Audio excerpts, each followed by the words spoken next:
ఏం చేయాలి అనే ఆలోచన చేయాల్సిన అవసరంలో ఉన్నాం. చాలా విపరీతమైన సమస్య అది. ఇంతకుముందు రకరకాల నిరాకరణాల గురించిన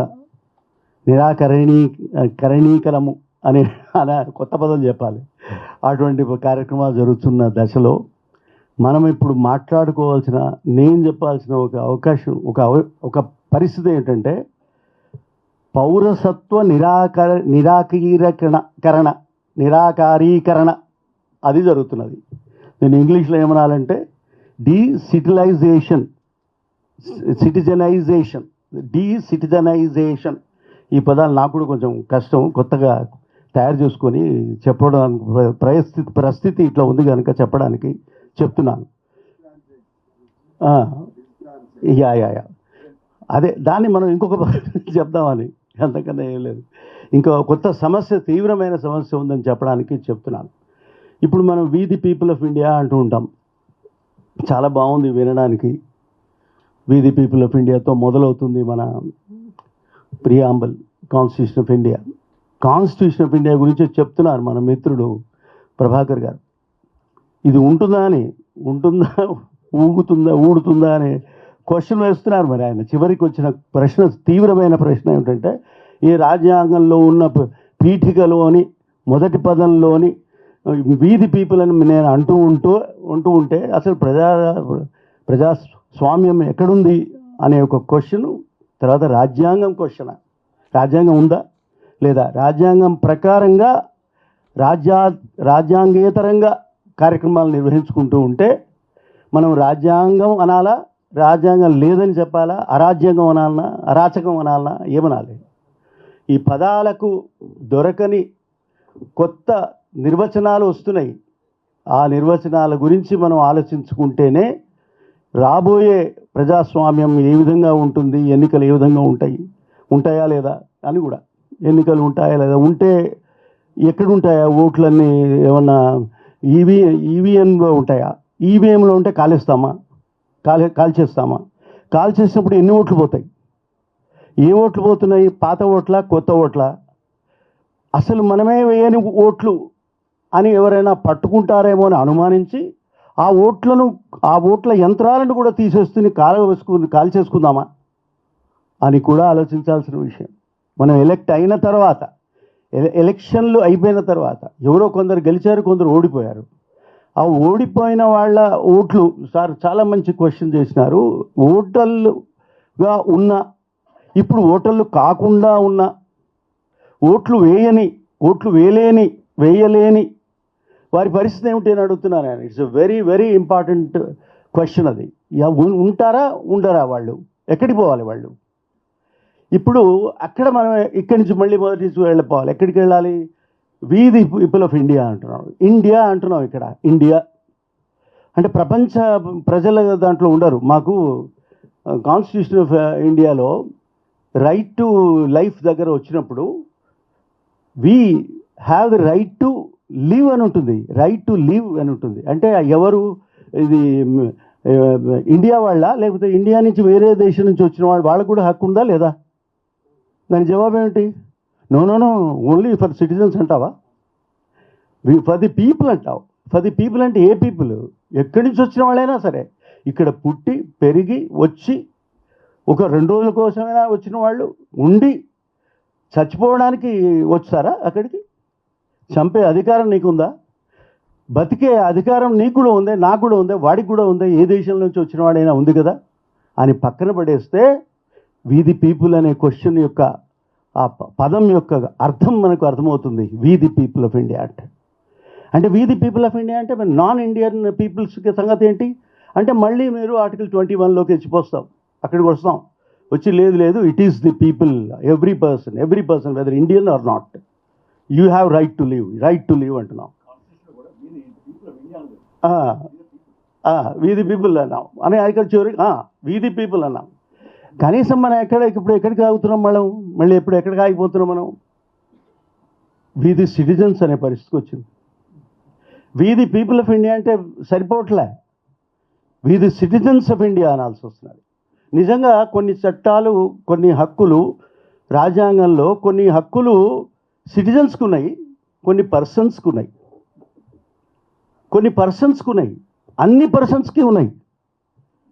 సిటిజన్స్కి ప్రత్యేకంగా కొన్ని, because he is my citizen, because he is our country's citizen, వీడికి ఇన్ని హక్కులు ఇస్తాను స్పష్టంగా మనం రాసుకుంటున్నాం. ఆర్టికల్ 19(1)A చదువుకోండి ఒకసారి. ఆర్టికల్ 19(1)A లేకపోతే రాజ్యాంగం ఉండదు. రాజ్యాంగం లేకపోతే వీధి పీపుల్ ఉండరు. వీధి పీపుల్ లేకపోతే మీరు ఇంకా చదువుకుంటూ ఉంటాం ఏమిటి, ఒకప్పుడు రాజ్యాంగం ఉండేది అని చదువుకునే పరిస్థితులకు వస్తాం. కనుక what is the difference between people, వీధి పీపుల్ అండ్ వీధి సిటిజన్స్? ఇప్పుడు క్వశ్చన్ ఏంటంటే ఏ పీపుల్ గురించి మనం మాట్లాడాలి? Whether voter among the people, ఇప్పుడు ఉన్న ప్రజలలో, అంటే ఇక్కడ నివసిస్తున్న ప్రజలు, ఇక్కడి నుంచి వచ్చిన ప్రజలు, ఇక్కడ పుట్టబోతున్న ప్రజలు, పుట్టిన ప్రజలు, వాళ్ళకి ఏ హక్కు ఇస్తున్నావు, ఏ స్టేటస్ ఇస్తున్నావు? ఏ స్టేటస్, స్టేట్ కాదు స్టేటస్, ఏ పరిస్థితి ఇస్తున్నావు నువ్వు? వాళ్ళు ఏమంటావు? ఓటర్ అంటావా? Yes, voter. ఏ బేసిస్ మీద ఓటర్ అంటున్నావు? ఇంకెన్నో ఉన్నాయి, మేము అవి ఉన్నాయి ఇవన్నీ అడుగుతూ ఉంటాం. అడిగినప్పుడు ఆ ఓటు లేదు అని నువ్వు నిర్ణయించుకున్న తర్వాత వాడు ఏమైపోతాడు? This is the question. ఏ ఓటర్స్ అంటే వీధి పీపుల్ ఆఫ్ ఇండియాలో వీధి ఓటర్స్ అంటే ఎవరు? నెక్స్ట్ క్వశ్చన్, ఆధార్ ఉంటే సరిపోతుందండి? అన్నిటికీ ఆధార్ ఉండాలి కదా. అన్నిటికీ ఆధార్. మీరు రోజు ఎన్నిసార్లు ఆధార్ చూపిస్తారండి? చూస్తూనే ఉంటారు ఆధారం. అది లేకపోతే నిరాధారం. మన బతికేమిటో తెలియదు. ఆ ఆధారం, అసలు ఆధారం అనేది దాంట్లో ఏమిటి? మనకు మన ఇవి ఏమంటారు, ఈ చిలుకలు, ఇవి కూడా చూపుతారు, కళ్ళు కూడా చూపిస్తారు, వేళ్ళన్నీ చూపించాలి. ఏమిటి? కళ్ళు, కనుపాపలు చూపించాలి. 5-10 ఏళ్ళ, ఇంకా నయం 10, నాకు 20 ఉన్నాయి, మరి ఏం చూపించాలో నాకు తెలియదు. అన్ని వేళ్ళు చూపించిన తర్వాత, అవి గుర్తించిన తర్వాత కూడా నేను ఆధార్ ఇవ్వను అంటే వాడి గతి ఏంటి? నా మెయిన్ క్వశ్చన్. అది ఇస్తావు, అది ఇచ్చి కూడా నువ్వు ఆధారం అంటాడు.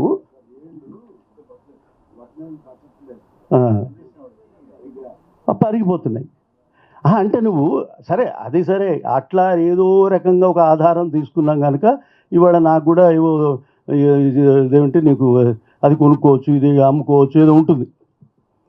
కానీ ఒకవేళ నాకు ఏదో ఒక కారణం మీద సిటిజన్ ఆధార్ లేకపోతే నా పరిస్థితి ఏంటండి? రేషన్ కూడా ఇవ్వరు, తిండికి ఇవ్వరు.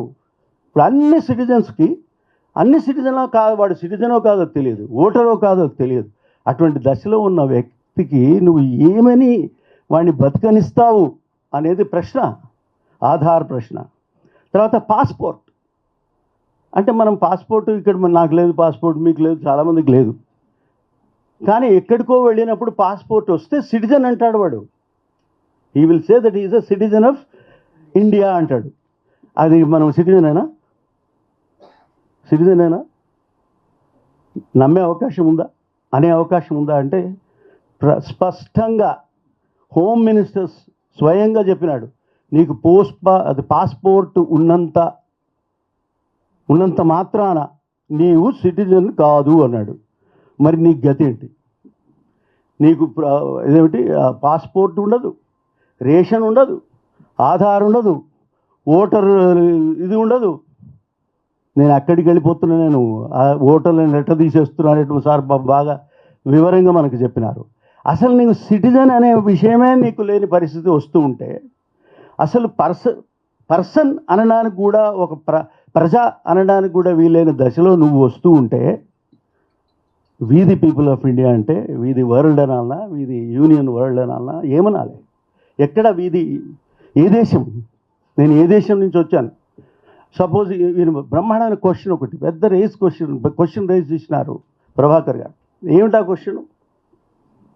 ఒకవేళ మేము ఓట్లు లేని వాళ్ళము అని మీరు ఐడెంటిఫై చేస్తే వాడు ఎక్కడికి పోవాలి?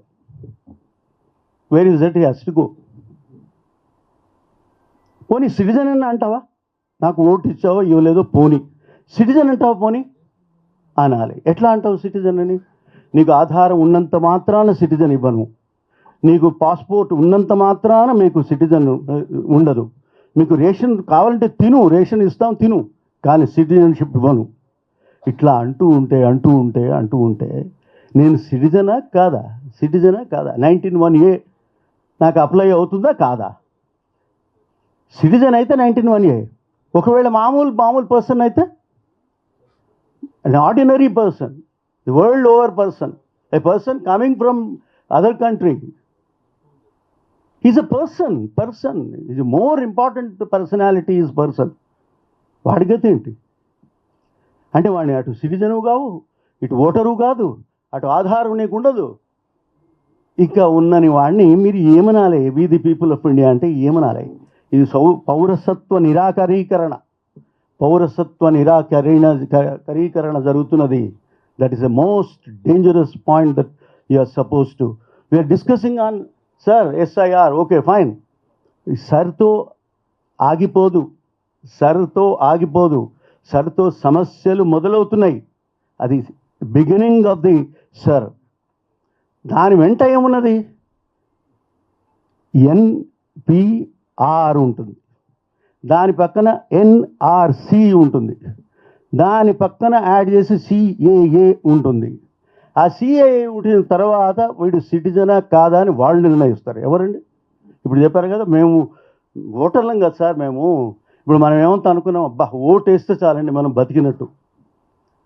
చాలామంది వరంగల్ లాంటి చిన్న ప్రాంతాలు, లోకల్, ఇంకా ఏమనాలి దాని గ్రామాలలో వచ్చిన వాళ్ళు ఏమనుకుంటారు, మేము ఖచ్చితంగా ఓటేస్తాం.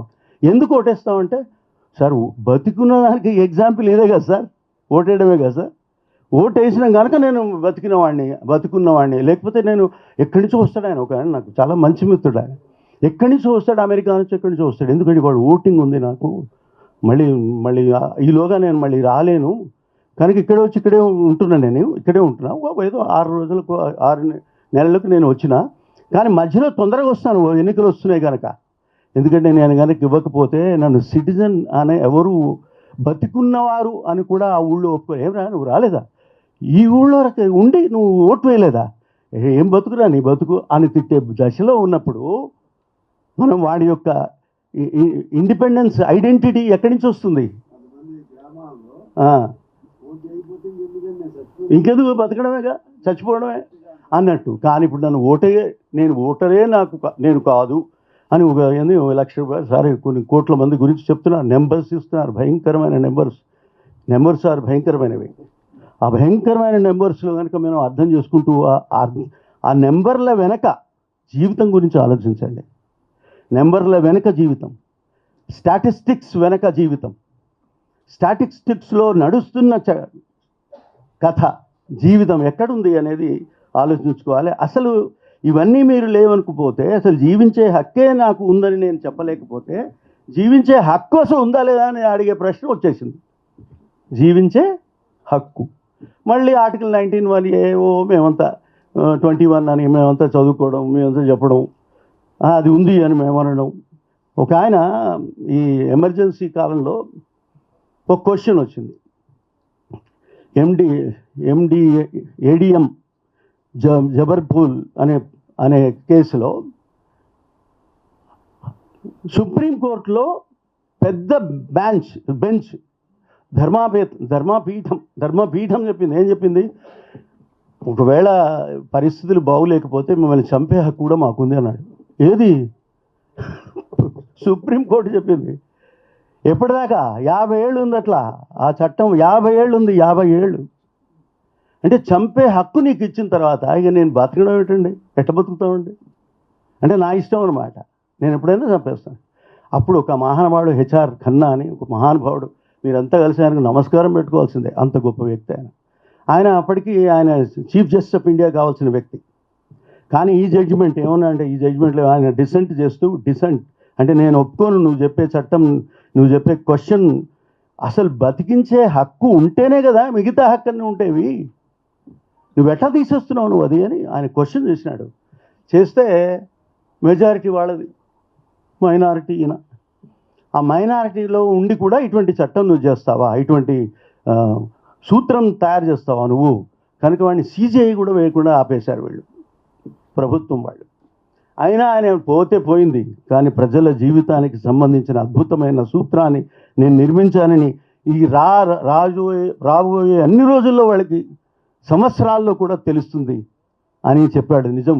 ఇవాళ వీఆర్ రిమెంబరింగ్ ఎంతోమంది సీజేఐలు వచ్చినారు, ఎంతోమంది సీజేఐలు పోతున్నారు.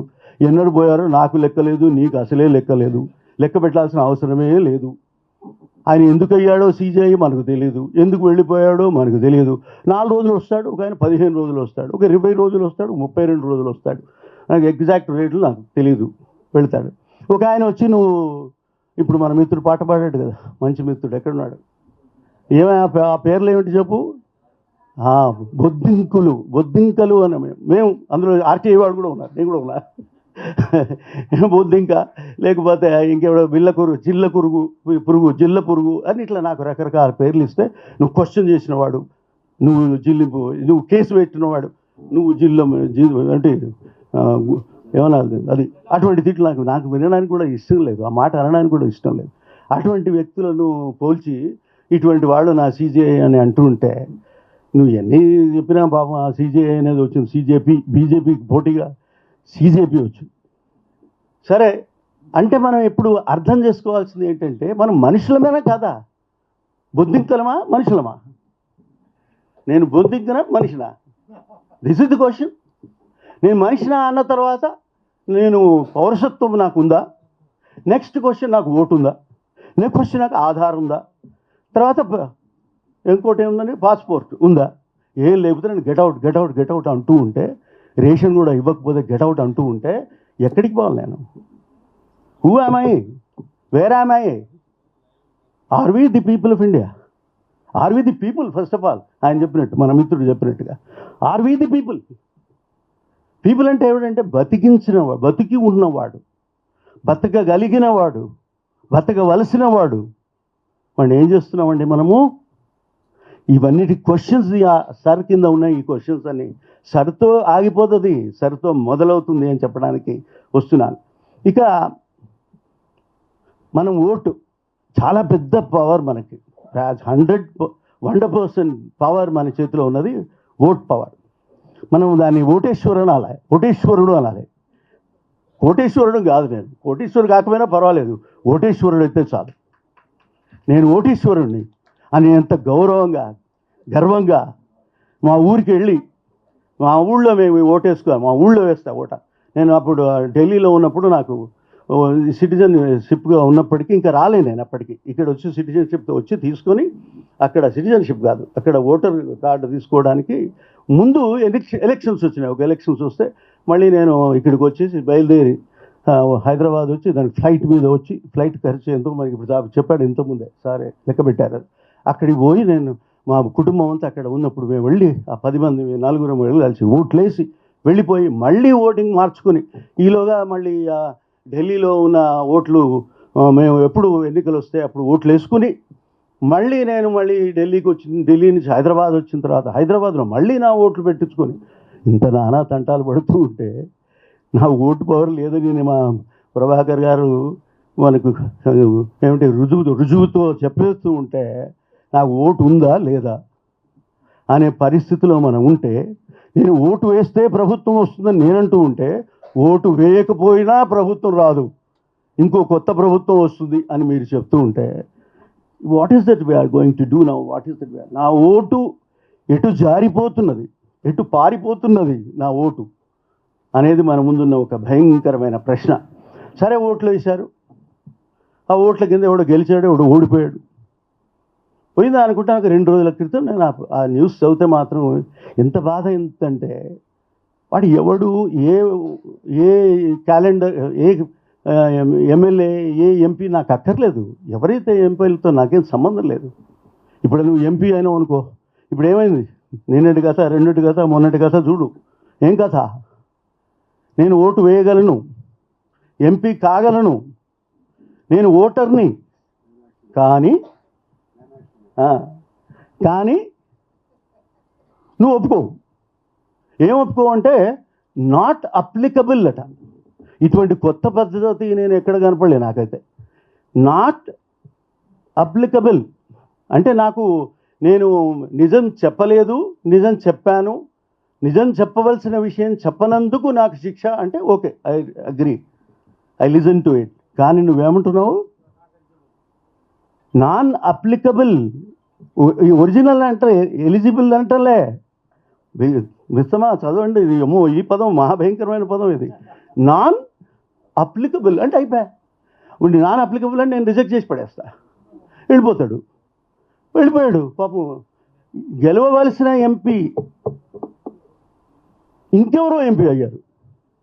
ఏ పార్టీ కావాల్సిన ఎంపీ కాదనేవాడు ఆ పార్టీ కావాల్సిన వ్యక్తి బీజేపీ ఎంపీ అయిపోయి రాజ్యసభలో ఉండి రాబోయే 2 of the 3 ఏమంటారు, 2 వంతలు ఏమంటుంది, 2 వంతల అది దాంట్లో నేను ఇట్లా ఒక్కొక్కడి గురించి లెక్కలు పెట్టుకుంటూ ఉంటే నేను ఒక ఎంపీ గురించి నేను మాట్లాడితే సారు ఒక్కొక్క మనిషి గురించి చెప్తున్నాడు. ఒక్కొక్క మనిషి ఒక్కొక్క ఓటర్ గురించి చెప్తున్నాను. నేను ఒక్కొక్క మనిషి గురించి ఇప్పుడు అడుగుతున్నాను. ఏడి ఆ ఒక్క మనిషి? ఎవడుంటాడా? వాడు కోటీశ్వరుడా, అసలు బతుకున్నవాడా, బతికలేనివాడా, వాడెవడు? This is the question. So who will ఇంతకుముందు ఒక చట్టాల గురించి చెప్పాలి సారు ఏమన్నాను, పండితుడు అని అంటుంటున్నారు. ఏం పండితులో నాకు తెలియదు, కానీ అన్యాయ పాండిత్యంలాగా అనిపిస్తోంది. న్యాయ పాండిత్యం అనిపించట్లేదు నాకు. అయితే ఇక్కడ ఏమొస్తుందంటే నాకు నా ముందున్న ప్రశ్న ఏంటంటే, అప్పట్లో అసలు ఈ ఎలక్షన్ కమిషనర్స్ని ఎంపిక చేయడానికి ఒక మంచి చట్టం రావాలి అని అందరూ అనుకుంటే సుప్రీంకోర్టు దాకా పోయింది.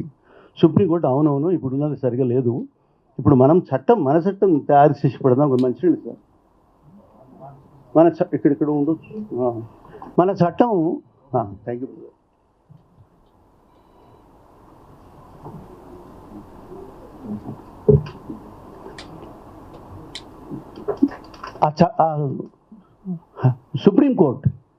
సుప్రీంకోర్టు బ్రహ్మాండమైన జడ్జిమెంట్ ఇచ్చింది, చాలా మంచి జడ్జిమెంట్. అప్పుడప్పుడు మంచి జడ్జిమెంట్ చూస్తుంటాయి కదా, వచ్చింది. సార్ ఇంకా కొంచెం యాడ్ చేశారు, ఇంకా కొంచెం జాగ్రత్త పడ్డా నేను. పండితుడు అన్నారు కదా అని కొంచెం జాగ్రత్త. అక్కడ ఏమైంది, ఒక ప్రైమ్ మినిస్టర్, ఒక క్యాబినెట్ మినిస్టర్, ఒక అపోజిషన్ లీడర్, ఒక చీఫ్ జస్టిస్ ఆఫ్ ఇండియా లేదా ఆయన ప్రతినిధి ఉండాలి. అంటే నలుగురుతో మీకు ఎవరిని ఎలక్షన్ కమిషన్ని ఎంపిక చేయాలి అని చట్టం కాదు, తీర్పులాగా పెట్టారు. తీర్పు చాలా బలవంతమైంది, చట్టం కన్నా బలమైంది తీర్పు. ఆ తీర్పును మళ్ళీ కొట్టేయచ్చు. ఎట్లా కొట్టేయచ్చు? By parliament you can do that. And do you know what parliament has done? ఏమన్నదంటే ఒక ఎంపీ, ఒక క్యాబినెట్ మినిస్టర్, ఒక ఏమంటారు ప్రతిపక్ష నాయకుడు అంటే ముగ్గురు అంటే ఒకరు ప్రధానమంత్రి గారు పాపం, రెండో వారు ఇంకా వారి పక్కనే ఉంటారు కదా, వారితోనే ఉంటారు. ఇక మూడోవాడు ఎప్పటికీ మైనారిటీ, లైఫ్ అంతా మైనారిటీ వాడు. ఎందుకు ఈ చట్టం? ఇటువంటి చట్టం ద్వారా నువ్వు తెచ్చిన తర్వాత ఇప్పుడు ఏం చేసేది తెలిసిన, అది వరకు మళ్ళీ చట్టాన్ని సవరించి ఏం చేశారు తెలిసిన, అధికారాలు అన్నీ నీకే ఇస్తున్నాం. ఎవరు? ఆ ఎంపీ గారికి, ఎంపీ గారు ఆయన పేరేంటి, ఈసీ గారికి మొత్తం పవర్స్ ఇస్తారు. ఏమని? ఈసీలు సిఈసీలు ఇద్దరికి వాళ్ళకి ఇవ్వాలి. ఒక మాట చెప్దామని మీకు చెప్తున్నాను. నేను సెంట్రల్ ఇన్ఫర్మేషన్ కమిషన్ అయినప్పుడు మన లెవెల్ ఏమిటి అని అడిగాను. నేను ఎక్కడో దాంట్లో ఏముందంటే, you are equivalent to central information కమిషనరే కాదు, you are central election commission సమానం అన్నాడు. అబ్బా, నేను సెంట్రల్ ఎలక్షన్ కమిషన్ సమానం, అబ్బా చాలా గొప్ప విషయం తెలుసు అని అనుకుంటే, ఇంకొక ఆయన చెప్పాడు, అంతేకాదు ఇంకోటి విను, ఇంకో మాట ఏమిటి, you are equivalent to supreme court judge. అబ్బా, నేను సుప్రీంకోర్టు సమానం అని నేను ఇప్పటికీ చాలా చాలా గర్వంగా ఏం గర్వం అండి, తీసి అవతల పారేసారు చట్టం. రైట్ టు ఇన్ఫర్మేషన్ తీసి అవతల పారేశారు. మళ్ళీ ఏమన్నా పొద్దుంకా అనాలా, బొద్దింక కింద నన్ను లెక్కలో పడేసి నేను కేసు వేసిన వాడు కూడా బొద్దింక ఇట్లా అంటూ ఉంటే, ఇట్లా చేస్తూ ఉంటే, స్వయంగా వాళ్ళు ఏదో చెప్పారు పాపం, ఆయన పొరపాటు ఇట్లా అనాల్సింది కాదు ఏదో అన్నాడు. తర్వాత సంతోషం, ఆ మాట అన్నారు, నాకు చాలా సంతోషం. అంటే ఎక్కడి నుంచి మనం వస్తున్నామంటే ఈ పూర్తి అధికారం వాళ్ళ చేతిలోకి ఇచ్చి, ఎవరికి ఇచ్చినారు? ఈసీకి ఇచ్చేస్తే, ఈసీ నువ్వు చేయలేదనుకో, వద్దం లేదనుకో, నేనేం చెప్పిన పాట నువ్వు వినలేదనుకో, జైలుకి పంపిస్తారు. జైలుకి చట్టంలో ఉంది, కొత్త చట్టంలో ఉంది. అంటే ఇప్పుడు మీరు అన్నారు కదా, ఒక ఏమంటారు రిటర్నింగ్ ఆఫీసర్. వాడు ఎవరికి రిటర్న్ అవుతాడో తెలియదు, మనకు ఎటు రిటర్న్ అవుతాడో తెలియదు. ఆ రిటర్నింగ్ ఆఫీసరు పై అధికారి కనుక వద్దని చెప్తే, నేను నా డిస్క్రిషన్ ప్రకారం వాడి, నేను నాట్ అప్లికబుల్ అని ఇంతకుముందు ఒక చట్టం చెప్పాను, ఒక వ్యక్తి గురించి చెప్తున్నానే, మనుషులతో సంబంధం లేదు అంటే, నో నేనేం చెప్పానో అది రాయి, లేకపోతే నువ్వు జైలుకి పోతావు అంటే ఇంకా డిస్క్రిషన్ ఏమున్నదండి, నీ డిస్క్రిషన్ అక్కడ.